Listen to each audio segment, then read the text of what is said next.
From Keene in the Shire, the Liberty Media capital of the world, this is Daryl W. Perry, host of FPP Radio News for Wednesday, April 25th, 2018. Silver is trading at $16.54 per ounce. Gold is valued at $1,320 per ounce. Zencash is trading at $35, and the average price of Bitcoin is $9,111.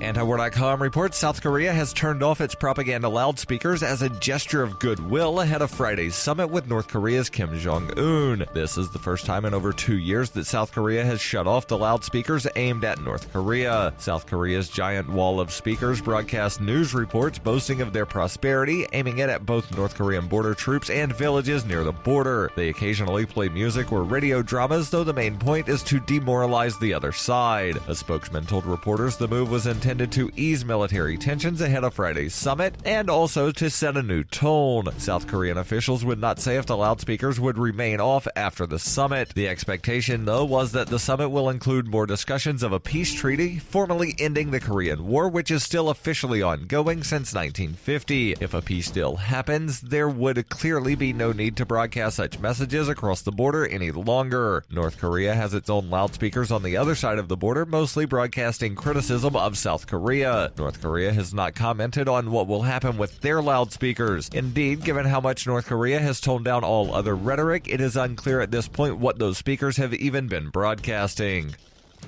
For over 40 years, Roberts & Roberts Brokerage has been a trusted source for buying and selling precious metals. Gold, silver, platinum, and palladium. They don't feed the banks. They're Bitcoin preferred and have removed the minimum purchase amount for all orders paid in the digital currency. Call Roberts & Roberts Brokerage today for knowledgeable advice on buying and selling precious metals and a forward-thinking approach to new technologies. 800-874-9760 or visit online at rrbi.co.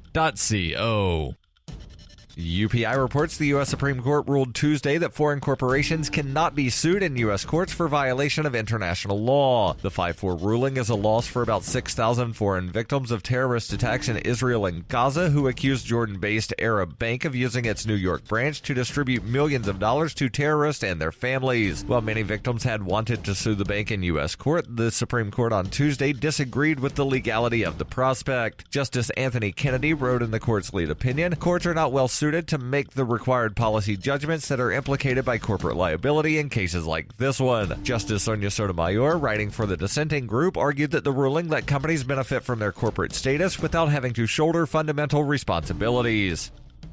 Zencash is the world's first private, distributed, and reliable platform for communications, transactions, and publishing. Zencash has the ability to use both transparent and shielded transactions, with shielded transactions using zero-knowledge proofs. Zencash features global governance with inclusive decision-making, reliable funding for continuous improvements, and documentation and wallets in many languages that are available for Linux, Mac, Windows, and Android devices. Learn more at zensystem.io. That's zensystem.io.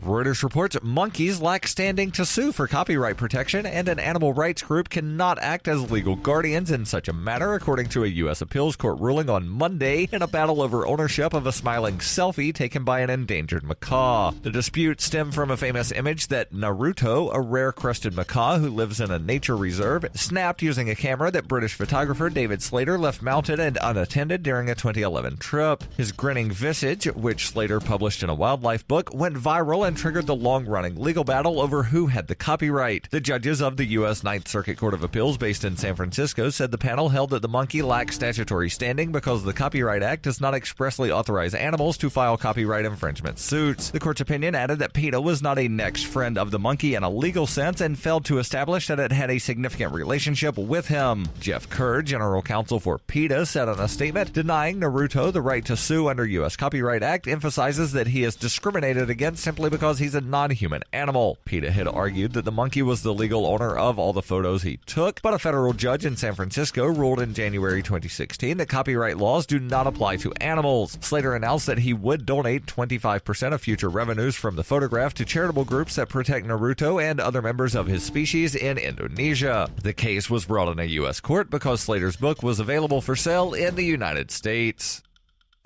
This has been FPP Radio News, online at fppradio.com.